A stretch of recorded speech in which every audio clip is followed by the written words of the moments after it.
Well, good afternoon, good morning, good evening, wherever you are joining us from. Thank you for joining us for this 3P webinar on student and teacher wellbeing. I have to confess that my own wellbeing right at this point in time is a little bit frayed, having had about 15 to 20 minutes of technical issues with a server issue.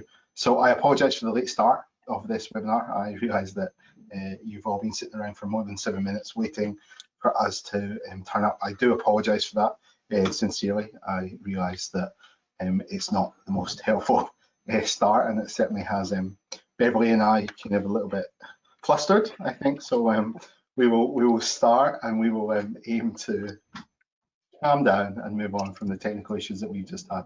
As I said, my name's Allan Dougan, and I'm really glad that you could join us today for this webinar on student and teacher wellbeing as we navigate through these unprecedented times. I was reading an article just today in the newspaper trying to predict which word would be the Oxford Dictionary word of the year. Would it be pandemic? Would it be unprecedented? Would it be new normal? What would it be? Would it be vaccine, and so on? And I feel like all these words kind of come to the forefront as we begin to talk about what's going on and how we navigate it. During the next 45 minutes, 50 minutes or so, it's our hope to share a little bit of insight that I think we have gathered over the last weeks and months around student wellbeing, teacher wellbeing during these unprecedented and somewhat strange times, acknowledging that there are a number of challenges seen and unseen on the horizon ahead. We certainly don't come to you today pretending to have all the answers or all the solutions, but really trying to facilitate a conversation and facilitate some ideas, some thoughts that may or may not help. Hopefully more helping than not helping, but that's the aim. And really what we want to do is we want to have a real interactive session with you today. So there is a question section in the GoToWebinar control panel. Please feel free to use that to make comments, questions. Feel free to use that right now to introduce yourself, tell us where you're coming from, what's going on, and help us really to navigate from there. So let me start by introducing myself for those of you that we haven't virtually met. My name is Allan Dougan. As I said, I'm Global Head of Education at 3P Learning. Prior to this role, I spent a little over 15 years in schools, both here in Australia, where I'm based currently, just outside Sydney, and in the UK, where my accent would tell you I'm originally from. I am a high school maths teacher by training, and have done jobs in primary and secondary and K-12, public and private, both here in Australia and in the UK. So I come from a background of quite a diverse experience in both a K-12 setting here in Australia and then a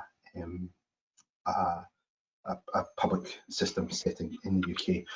Joining me today is Beverley McCormick. Beverley has got up very early in the UK to join us. So Beverley's based in the UK, and I'll let her introduce herself. But I just want to start off by thanking you for getting up so early to join us, Beverley. Beverley's a member of the education team here at 3P and does a fantastic job, but I will let her introduce herself and then we'll get started.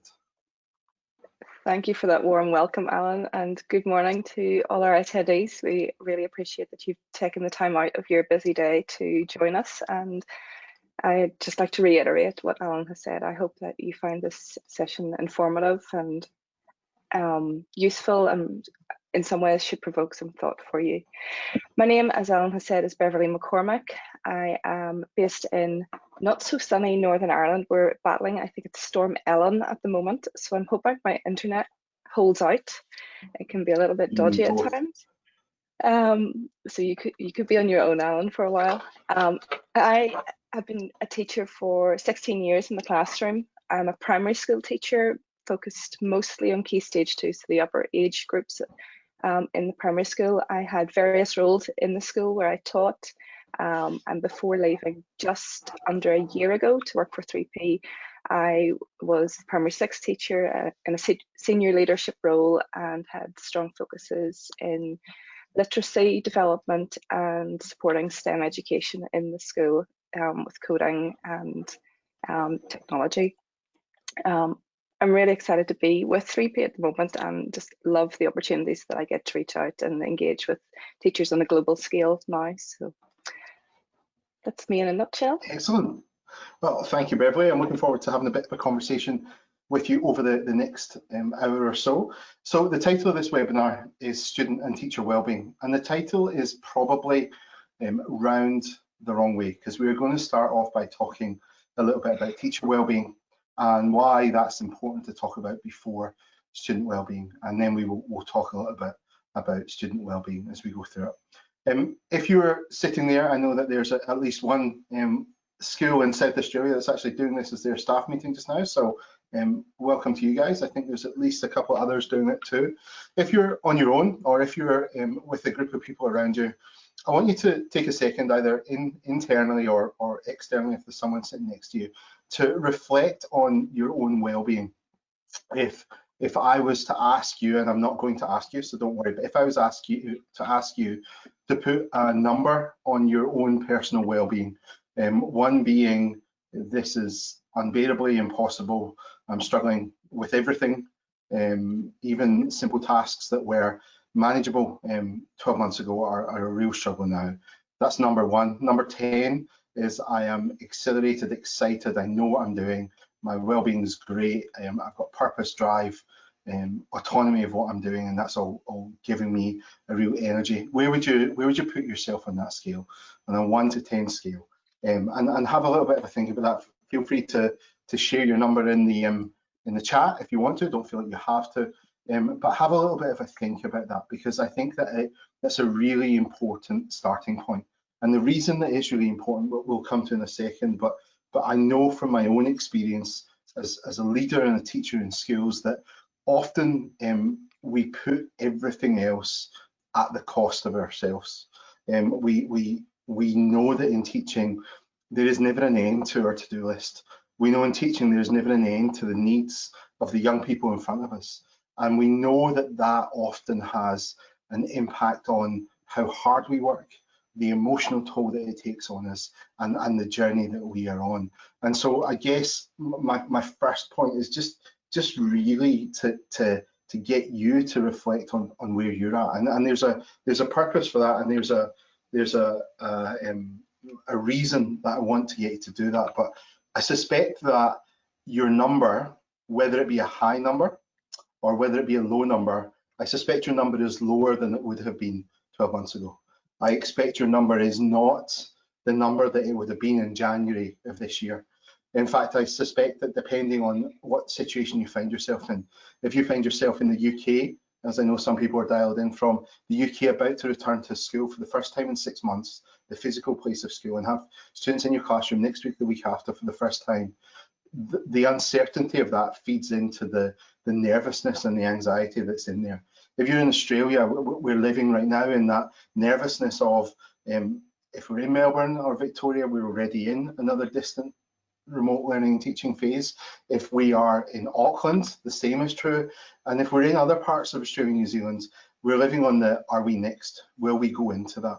And so I'm sure that the number is lower than it would have been. And really over the next hour or so, we're gonna talk about a whole host of things.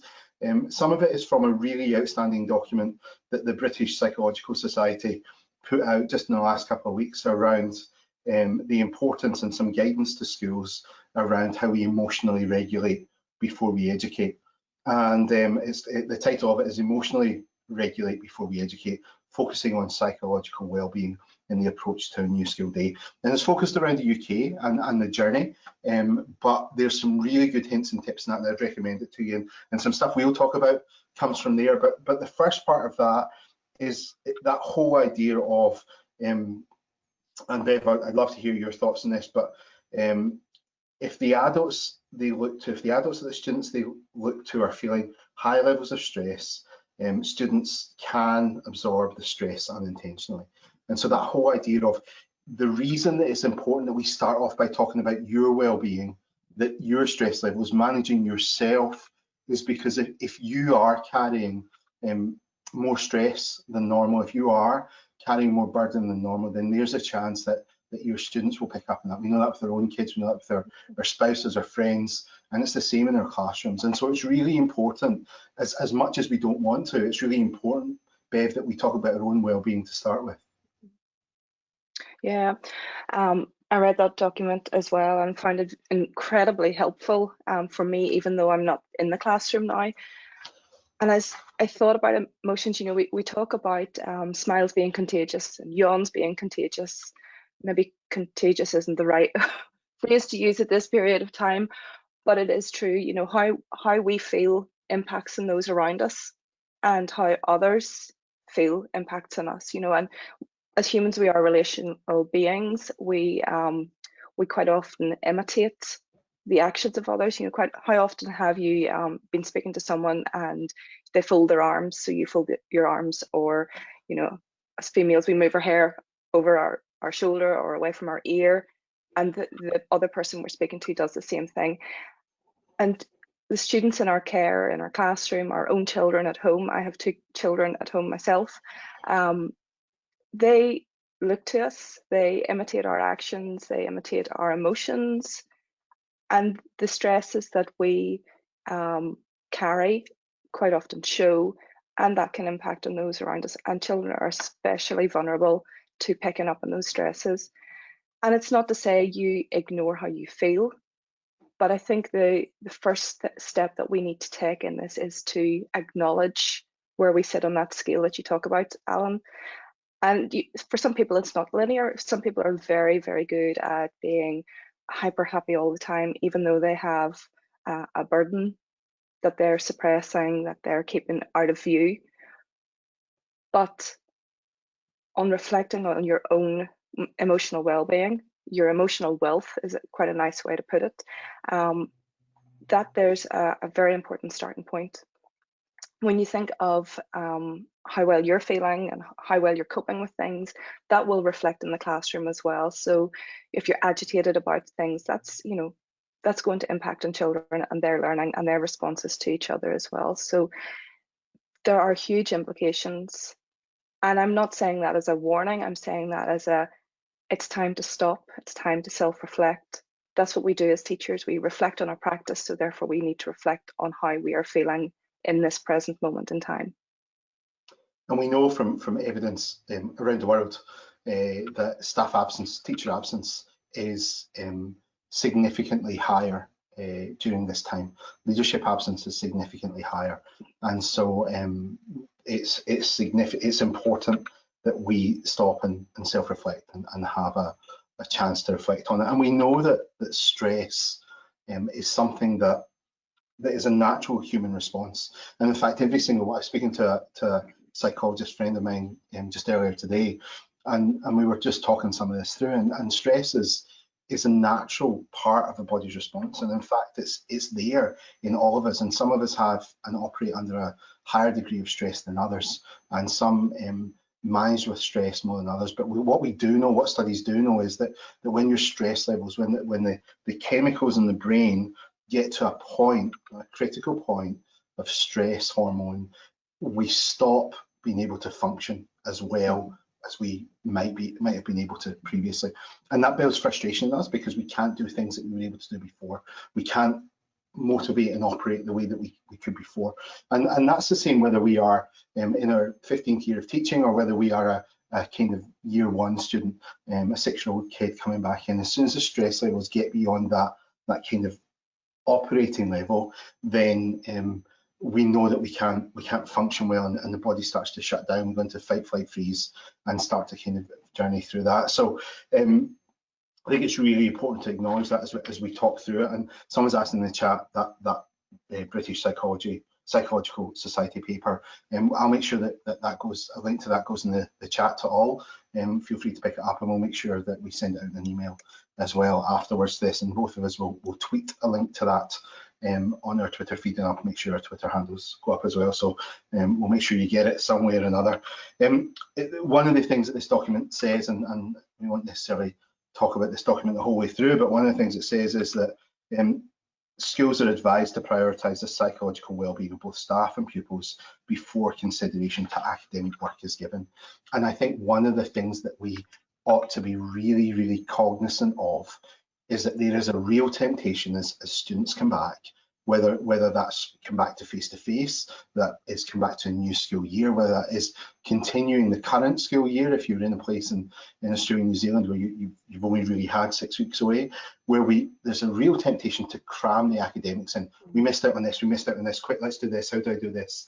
And kind of push ourselves as teachers, as educators, and push our students to get through a whole host of things. And what we need to know and what we need to acknowledge is that the psychological well-being and stability of ourselves and our students is so much more important, because if we can build and help resilience, and we'll talk a little bit more about resilience in a second, but if we can grow resilience both in ourselves and in our students, that will stand us in good stead to rebuild any learning that has been lost in the long term. If we prioritise plugging holes in learning gaps now without focusing in on the kind of psychological element, and it's important for you guys to hear from Beverley and myself. We're not coming as psychological professionals, we're coming as educators who have spoken to a few people, who have spoken to different schools in different situations, and trying to kind of hone information and present it to you. So we're not speaking to you as psychologists, we're not speaking to you as experts in mental health, we're speaking to you as fellow educators, kind of being able to, hopefully able to step back a little bit and reflect on some of this. So I think it's really important to remember the importance of kind of looking after students and looking after yourself, and not prioritizing the academics. And we all know how challenging that can be, because curriculum documents don't take into account a pandemic. National state assessments and approaches to assessment don't, standardized assessment don't take into account a global pandemic. And so there's this tension that we feel around looking after students and doing the unseen stuff, and for ourselves as well as the academics. And so, Bev, let's start with a few tips that will help, tips that might be student focused or teacher focused, staff focused, and let's see if we can embellish from there and give some practical examples. Where do you want to start? Oh, there's so many places. I think it's important to go back to that, looking at that number that you asked teachers or attendees to think about where they sat, because that will dictate how well they feel they can cope with the pressures of the classroom. So first of all, recognizing where you are, recognizing that everyone's experience in this pandemic to this point in time has been different. So everyone's coming with different amounts of refreshment in terms of how well they can cope with things, how mentally, physically exhausted they may already be. So taking a moment to acknowledge where you stand is vitally important. I think it's really important as well to learn to say no. And that's a piece of advice that our teachers in the UK are being given. Not to say no to everything. Of course, you are a teacher, you're going back into the classroom, you have responsibilities there, but Allan and I, we've talked about this lean curriculum. So say no to the things that maybe embellish and add to, but are not critical for the delivery of the curriculum in your classroom. So, all those extra things that you might have liked to have done in the past, think about the value that they bring, and are they really necessary? And I think it's really important to be kind to yourself as well, and not to overdo it. So, really that lean mentality, strip back the curriculum that you're teaching, your preparation and things like that, so that you really take time to get to know the kids. Another piece of advice I would say is to just, again, take time and getting to know your kids. I suppose I'm talking from a UK perspective where our teachers are going back. But take time for yourself each day. Learn to switch off when you're finished with your teaching for the day. Make sure you do those things that refresh your body. So whether it's making sure you get sufficient time to sleep, go for that walk if you can, a little bit of physical exercise. We're constantly told that those are good for our physical and mental well-being.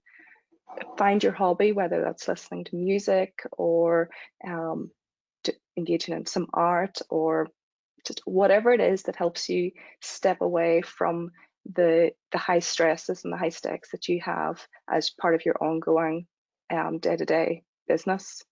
I think those are two really important ones. I would say my third important one, and that this one possibly should sit at the top as well, is to make connections, to have someone to talk to. You are not in this alone. There are many who may be feeling like you. There are many, even within your own school, who may have tips, suggestions, advice. I know I've benefited and relied on some of my closest friends, teaching and non-teaching, who have been through stressful times previously and have pieces of advice that they could offer me to help cope in times when I found to be particularly stressful. Yeah, I think that's really important, and I want to get into the hard questions. So there's a couple of really hard questions that I do want to answer, and I'll come back to in a second.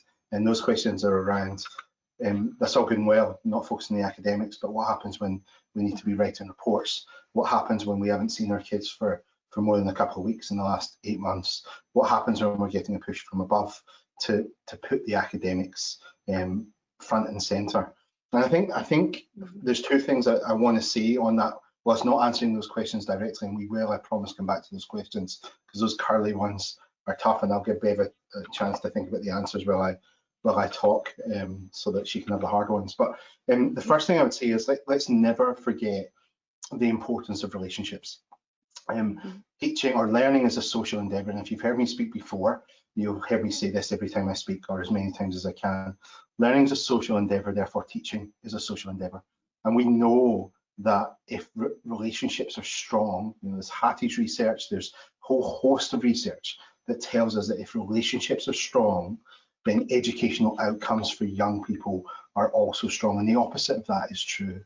So there's not a way that we can shortcut the importance of relationships. There's not a way that we can shortcut the need to build effective, safe relationships in our classrooms and in our communities that will allow us just to get straight to the academics. Kids who feel safe and secure in either their real classroom or their virtual classroom are the ones that are going to realise more of their potential than those who feel insecure. And we know that as teachers. You know that. I'm not telling you anything that you don't know, but it's really, really important to know that, because actually what it looks like to have a safe and secure relationship for young people has probably shifted quite dramatically in the last 6 months. Now, whether that's a temporary shift or whether that's a long-term shift, only time will tell.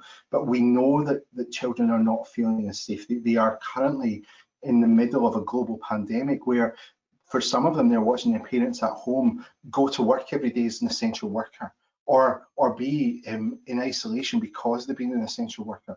They see the news, they see the death toll, they see the fear, and so the importance of relationship and safety is more important than ever. And the importance of creating a safe space for ourselves and for our young people to be able to articulate what's going on. And if that's with young kids through play, if that's with young kids through art, through craft, through whatever medium, the place for them to communicate is really important. And I think one of the things that's been really unhelpful in this pandemic is some of the language that's been used.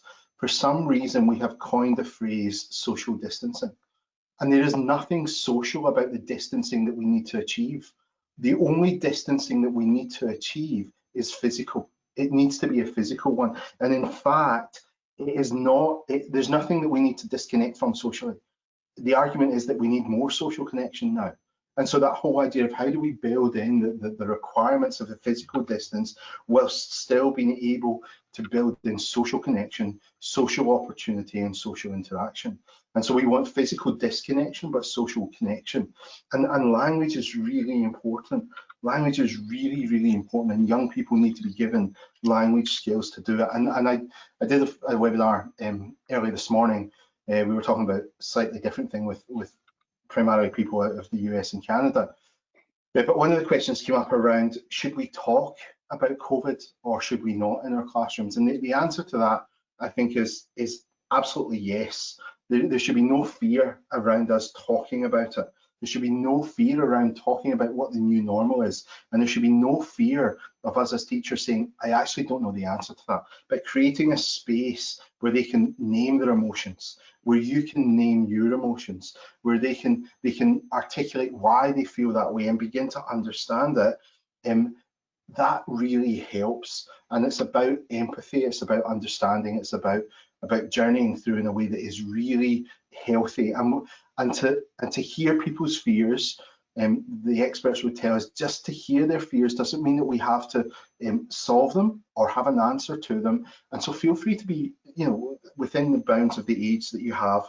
We don't have to know the answers. We can show empathy. We can show them how they, we can talk to them about how they're feeling without giving them all the answers. But the importance of relationship, and think about communication through those mediums that I spoke about, play, think about those mediums through art and craft and maybe even kind of movement, depending on where they're at.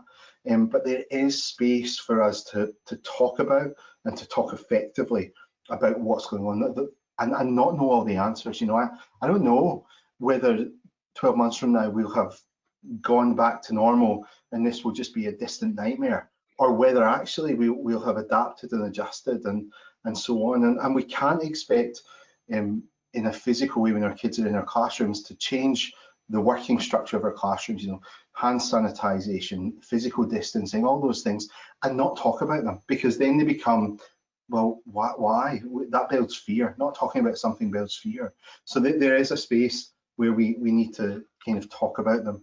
There is a space where we need to think about them. There is a space where we also need to quash the scaremongering. We know kids. We know kids love to tell a long tale. We love to embellish and give, no, but this and that. And every kid has a better story than the next one. And there's importance to squash. It's important to squash the tall tales from the facts, because if we don't do that, then we kind of carry on in murky water. So I think that's really important. It's really fundamentally important that we think that through and think about how we create spaces. And some kids will want to talk about it. Some kids will be less inclined to talk about it, just like some of us as staff will need to talk about it, and some of us will be less inclined to. But we need to create spaces. And much of what we're talking about as dealing with our students, we also need to think about in dealing with our peers and the staff that we work with around us. How do we create space where we can talk about it, where we can articulate our fears, our anxieties, the problems that we can't solve? How do we create a space in order to kind of unpack it? And that's modeling to our young people. That's showing them what to do. Even if we're not doing it explicitly in front of them, we need to do it. So I think it's communication. And when you stop communicating, build some relationship. And I say that a little bit tongue in cheek, but that's really important. And so, I'll get off my soapbox now. Bev, what's your thoughts around the academics, the building in a space where we can focus or work on academic outcomes? Yeah, absolutely. I mean, that first and foremost, that is why you teach. You teach because you want to improve students' outcomes. You want to empower them as they progress through life. You want to give them the skills to cope with situations. And I suppose when we think teachers are no longer imparters of knowledge, we want to build up those problem-solving skills, the personal capabilities with our students. Yes, we do that through facts, but we also do it through discussion, and we do it through questioning. And that comes back to what you've been saying there, Allan, that it is okay to talk about COVID with your students. It is okay to ask those questions. It's okay to generate that discussion. And in doing those things, you are building relationships, and you're building that element of trust with your students. And if your students can trust you to talk about those hard things like COVID and emotions and how the world has been for them over the last 6 to 8 months, 12 months, whatever it is, they can also then trust you when it comes to the academics.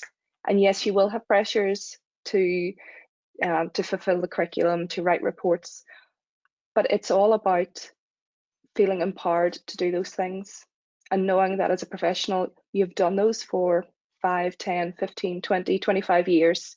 So therefore you will be able to do them again this year. but it's taken the control back. And I think that that's a huge thing in emotional well-being. It's knowing the things that you can control. So if you have reports to write, you know your students, you know the process to write a report. The things that you can't control, you cannot control if your school is going to be closed, or if it's going to be open, or if there's an outbreak in your community. But accept that that is outside your control, but you can keep yourself safe, and you can follow the instructions that your local government have issued to keep you safe. So whether that's hand washing, whether that's distancing yourself physically. And I like that comment that you made. It's not social distancing. We need socialization more than ever now, but we need to keep ourselves safe, so we follow the protocol. And then you think about those things that you have the power to change. So whether it's a discussion with the teachers, your principal, staff, at how to adapt procedures in the school to accommodate or not. I know in Northern Ireland here, because our school year runs slightly differently, teachers were really, really stressed about writing end of school reports. Students have been out of class for 3 to 4 months. There is, by law, they have to write a report at the end of the school year on students to show their progress. But, teachers were not face to face with their students for a number of months. They weren't sure of the progress. So a compromise was made where teachers would report on the core subjects. So instead of a 2, 3, 4 page report on students, it was a condensed report. And that gave an element of control back to our teachers. They were able to report on what they knew about, but it also meant that they did not have to write reports on some of the other subjects. So they focused on English and maths, I think it was, and they didn't have to report on the other 5, 6 subjects. So, things like that, and that comes back to discussions within your school, what agreements can be made to help you and to encourage you. And of course, there is a responsibility in schools that your social, your emotional well-being are looked after. And it's with those conversations, and I know not every school is an easy school to work in, and there can be internal issues, but unless you speak up, and unless you speak out, and unless you talk to other teachers, talk to those that you can trust, sometimes people do not understand what the situation is, and they don't understand how they maybe could help you. And I know that's easy to say, and I know people are in different situations in schools, but I do think it is always important to look to the good and to look to what you have control to be able to influence over and to help to change. And I think as well, going back to that, you made a statement, Bev, and I'm going to kind of dig into it and be the voice of people listening. You said you know your students. The answer is that I might not. The answer is that we're in August, and I may well have seen my kids for 3, 5, 7 weeks tops in the last 9 months, and I've got school reports to write in the weeks ahead. And I may not be in a place where there's a negotiation to change the structure or change what's there. And that's, I think, a place that lots of teachers find themselves in Australia and New Zealand as they head towards the end of the school year. It seems to be business as usual when it comes to reports, and it seems to be business as usual in terms of what's expected in that space. And I think my thoughts on that are numerous, but I think firstly let's talk about the purpose of reports, and then let's talk about the purpose and the space for assessment, because I think both of those help answer that question a little bit. And I'll try and be succinct because I'm very aware of time and there's lots more for us to talk about. The purpose of reports is to articulate progress that you have observed, either anecdotally or with evidence. And we know in recent years it's moved more towards an evidence-based, but to report on the progress that you have, either evidence-based to show or anecdotal evidence to show. And the reason that I think it's important to talk about assessment is that almost always that evidence is gathered through assessment. Now, when I say assessment, I'm talking about a huge chunk of different things, from formal testing right the way through to anecdotal quizzes or in-class conversations or discussions or presentations or so on and so forth. An assessment has been, we've done a number of surveys here at 3P over the last 6 months. An assessment has been the pain point for every teacher so many times. That's the thing that comes up as a big concern. How do I assess? How do I assess effectively? How do I know that the work that I'm getting is the student and not the parents? How do I know it's not the siblings? How do I know it's what they've learned and not someone else, and so on and so forth? And those are all valid, real, absolute concerns that we have as professional educators. But we also have to some extent, look beyond those concerns, and that's where our professional judgment comes in. Because if we do know a little bit of those kids, then we should be able to kind of validate or otherwise the data, the assessment data that we are gathering. But I think that whole space of how do we gather the information to report on, and that's where we start to think about, is there ways that we can assess differently? If we're in a remote phase in Victoria, for example, is there different ways of assessing? If we've got a back to school plan, or they're already back to school, what are the things that we need to assess, and how do we do it without going berserk in assessing as soon as the students come back into class? So I think the whole idea of reporting is about commenting on progress, and I think it's really important to really think about how we do that and how we comment on that. And I think it's going to be really important to think about how we comment on the students as individuals, because we are not educating the maths element of a student and the literacy element and the performing arts element. We're educating the whole student. And if the whole student in their general comment has not had an emotionally strong year, then we need to reflect that, not because it's important that they get a kind of, they get in trouble for it at home, but because one of the biggest things that this pandemic is going to leave behind when it comes to an end is emotional well-being issues, and we want to minimize them in our classrooms. And I'm not saying that to put teachers under pressure, because I know that we are under so much pressure as teachers, but we want to communicate in reports that we know our students. We want to communicate in our report as best we can, and I'm not saying that to put people under pressure. We want to communicate in our comments what we know about our students and how we know that. And I think that's of real importance as we journey through it. And you can only do what you can do, and that's a really obvious statement, but you can only do what you can do, and that's where creating space to talk about it, creating space to talk about the challenges, creating space to talk about the pain points, being brave for those of you that are in leadership positions and positions of influence. How do we have these hard conversations in our staff? How do we create a space of vulnerability where people can talk honestly and transparently about the challenges of getting to the end of the year, of reporting, of assessing, of teaching? Because at the moment, all of these things are real challenges, and if I stop for too long and think about them, they're just overwhelmingly paralyzing me. And I think often as teachers, one of the things that's really important to just think about is, what's the next thing that I need to do? What's the next thing that I need to do?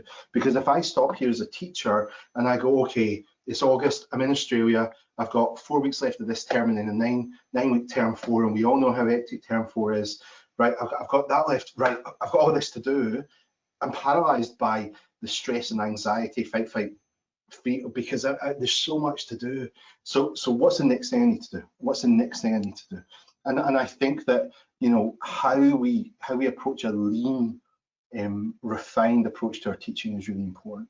The boundaries that we put around ourselves and our students is really important. And for those of you that are in a remote space, and I know that not everyone in this call is remote teaching and learning, but one of the things, I came out of the classroom almost 4 years ago, or out of schools almost 4 years ago. So I'm not too far away from schools. And Beverley, you're just about 12 months out of school, right? Come up 12 months, yeah. So we're not too far away. But one of the things I found most difficult moving out of a school into the role that I'm in just now, where you can see that I'm working from home. I'm surprised I haven't had the child run past me yet, but I'm working from home, and have been working from home at least part of my week for the last 4 years. One of the things I found most challenging was putting boundaries in place, because teachers don't do boundaries well, and I didn't do boundaries well. So this is my working space that I'm in here. This is my home office, And for those of you that are working from home, you've created your home classroom, whether that be dining room table, a corner of the lounge room, wherever it is, you've got your stuff. And there's just that temptation to always work. You know, I've just got it. And for me, 4 years ago when I started this role, I found myself working harder than I ever had before in teaching, not because the work was more demanding necessarily or more stressful, because I was always at work. I could always just kind of put the kids to bed and walk into my office and knock out another couple of emails or a couple of documents or whatever.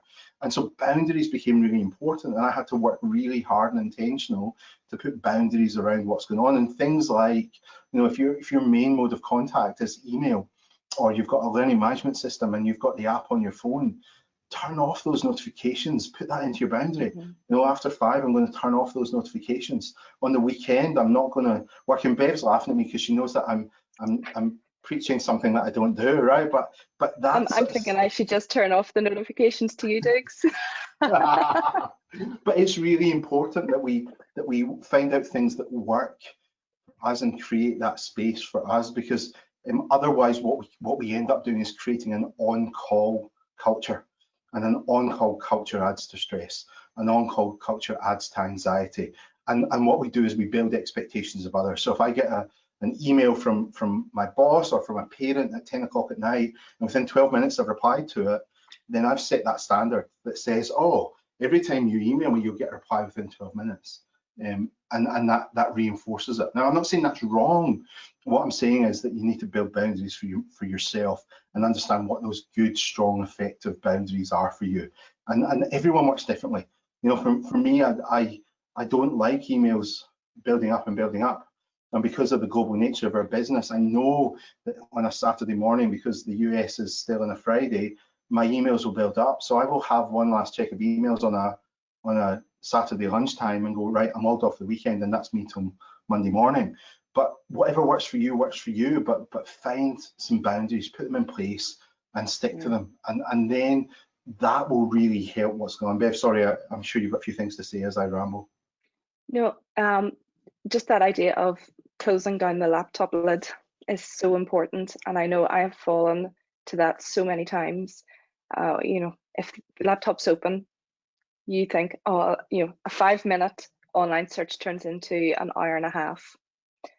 And that email that you think will take 2 minutes to respond to takes 20. And before you know it, you have another one. And I think to add to what you're saying as well, yes, as teachers, we always want to be our best and we always want to be at the top of the game, but that does not mean a 24/7 mentality. When you're teaching, be your best, absolutely, but learn to switch off, because otherwise you cannot be at your best if you're constantly pouring. You know, that idea of, you know, you can't fill from an empty cup. Look after yourself before you can look after others. Put on your own oxygen mask before you help others. I think that's vital to remember at this time.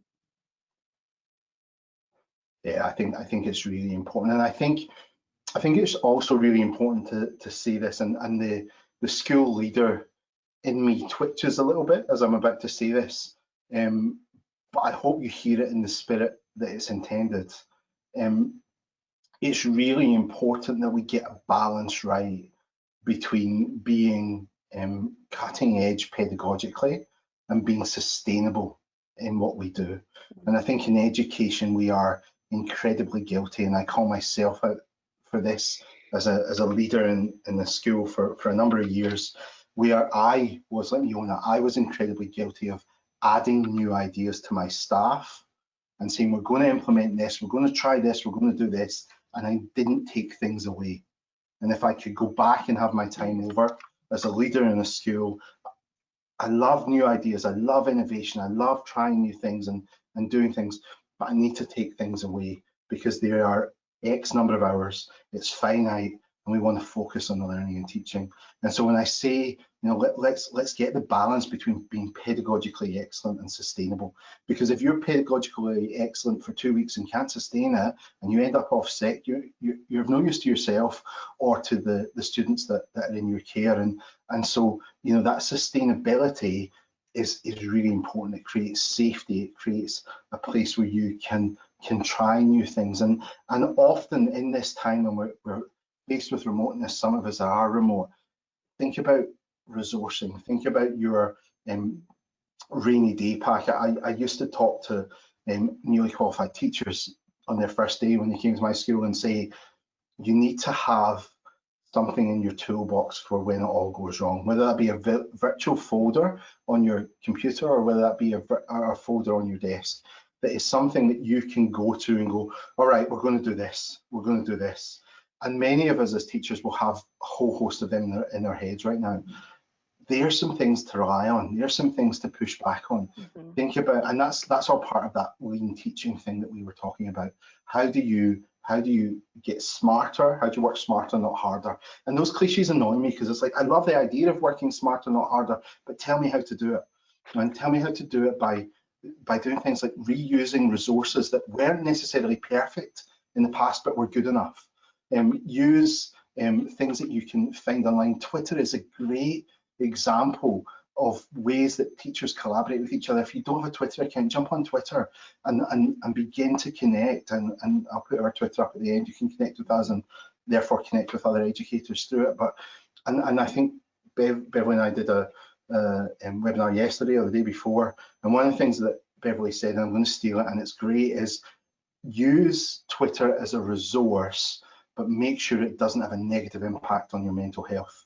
Because Twitter is like any other social media, right? People only show the best. It's the look at me, look at my resources, look at my perfect family picture. It doesn't matter that the kids were having a tantrum and fighting with each other 2 minutes before. That's what my Facebook profile looks like. That's what people's educators' Twitter profiles look like. And as long as you know that going in there and you don't allow it to have an impact on you, there's a huge idea of resources out there. And Ellen's just said that Twitter adds stress to her. Don't do something that adds stress. And my point with Twitter was just that there are some good resources out there, whether it be Twitter, whether it be other social media or Google, but just look for things that are going to make life easier and more straightforward for you, not add the complexity to it.